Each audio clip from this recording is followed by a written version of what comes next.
Hello world, selamat kembali ke Siri Python episod ke-6. Jom kita main satu permainan. Saya fikirkan satu nombor antara 1 dan 3 dan anda teka nombor yang saya pilih. Jika anda teka 1 atau 3, anda salah. Saya sedang fikirkan nombor 2. Hari ini kita akan cipta sebuah permainan meneka nombor.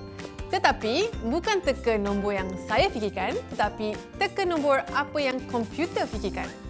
Kalau kita tetapkan nilai nombor sendiri, permainan kita akan berakhir dengan cepat kerana kita sudah tahu jawapannya.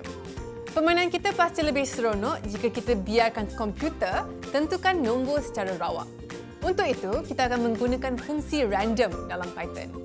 Python boleh lakukan banyak perkara dan apa yang menjadikannya sangat berkuasa adalah jika terdapat sesuatu perkara yang Python tak tahu atau tak pasti, anda boleh mengajarnya dengan mengimport package fungsi itu.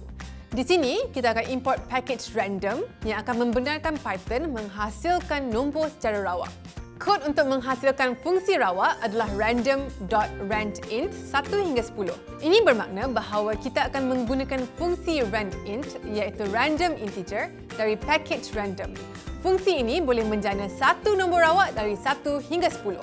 Cuba laksanakan kod ini dan anda akan melihat bahawa setiap kali kod dilaksanakan, nombor yang berbeza akan dijana. Seterusnya, kita akan membina kandungan permainan kita. Oleh kerana kita inginkan pengguna untuk menekan nombor sehingga berjaya, untuk aksi berulang kita akan menggunakan gelung ulangan. Dalam video yang lepas, kita telah pelajari struktur kawalan ulangan dengan menggunakan gelung while. Setiap struktur kawalan ulangan mempunyai 4 langkah iaitu permulaan, penyemakan, tindakan dan kemaskini. Untuk program ini adalah carta ahli kod kita. Perasan tak terdapat beberapa langkah yang sama? Dalam pengaturcaraan, ini dikenali sebagai kelewahan kerana terdapat 2 segmen kod yang melakukan perkara yang sama. Kita boleh membetulkannya dengan satu lagi jenis struktur gelung yang dikenali sebagai gelung do while. Dalam gelung do while, kita tiada permulaan. Pelaksanaan tindakan buat kali pertama akan bertindak sebagai permulaan gelung. Cara paling mudah untuk menjelaskannya ialah apabila anda menyeberang jalan. Dalam gelung while, inilah yang akan anda lakukan. Tengok status lampu isyarat. Jika lampu isyarat hijau, jalan. Kemudian tengok status lampu isyarat lagi. Walau bagaimanapun, semasa melakukan gelung do while, inilah yang akan anda lakukan. Jalan, tengok status lampu isyarat, periksa jika lampu hijau atau bukan hijau, henti. Inilah carta ahli untuk gelung do while.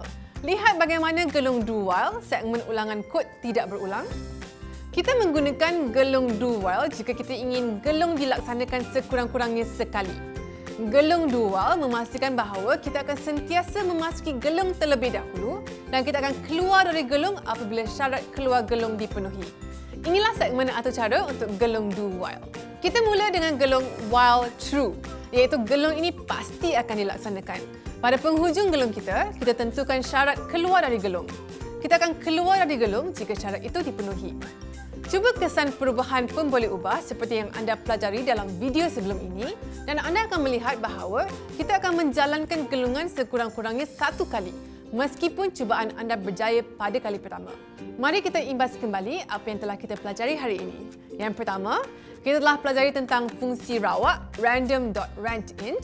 Yang kedua, kita juga telah belajar tentang struktur kawalan ulangan gelung do while. Lihat carta ahli ini. Atau cara ini akan paparkan hasil tambah semua nombor yang telah dimasukkan oleh pengguna. Tapi, atau cara ini tidak pasti berapa bilangan nombor yang pengguna akan masukkan. Oleh itu, kita tetapkan kemasukan nilai -1 sebagai syarat penamatan gelung. Dalam dunia pengaturcaraan, gelung do while sering digunakan untuk sesuatu yang dikenali sebagai gelung kawalan sentinel. Dalam bahasa Inggeris, sentinel adalah askar atau pengawal yang tugasnya adalah berdiri dan mengawal situasi. Gelung ini juga akan melaksanakan segala tindakan sehinggalah aksara tertentu dimasukkan. Tugas anda, tukarkan carta ahli ini kepada atur cara yang sebenar. Selamat mencuba!